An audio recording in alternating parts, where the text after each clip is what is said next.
বন্ধুরা আমি অফিসে যাইতেছিলাম আর তখনই আরে স্যার আমি 5 মিনিটের ভিতরেই আসতেছি। শালা কল কেটে দিল। আরে এটা কি? আরে এত বড় সুতো কোথা থেকে এলো? আরে এটা কি?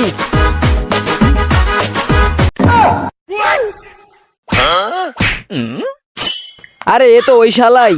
আরে তুই এখানে কি করতেছিস? জিনি তুমি এটা কি বলতেছো? এ কোম্পানির নতুন বস? আরে হ্যাঁ আমি খুব ভালোভাবেই চিনি। আমি এই জব করব না, আমি চলে গেলাম। বন্ধুরা এরপর আমি যখনই পার্টিতে যাই তখনই আরে সবাই মন দিয়ে শোনো, জিনি পার্টিতে একাই আসছে, জিনির কোনো বয়ফ্রেন্ড নেই। আরে না এমন কিছুই না, আমার বয়ফ্রেন্ডও আছে, পার্কিং করতেছে গাড়ি। আরে জিনি তুই আমাদের উল্লু বানাইতেছিস? তোর মতো মেয়ের সাথে কে প্রেম করবে? আরে হ্যাঁ তোমরা তো ঠিকই বলেছো, এর কোনো বয়ফ্রেন্ড নেই। আরে এখানে কি চলতেছে?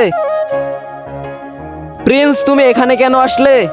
আমি তোমার বয়ফ্রেন্ড, একটা পাপ্পি দাও না জিনি।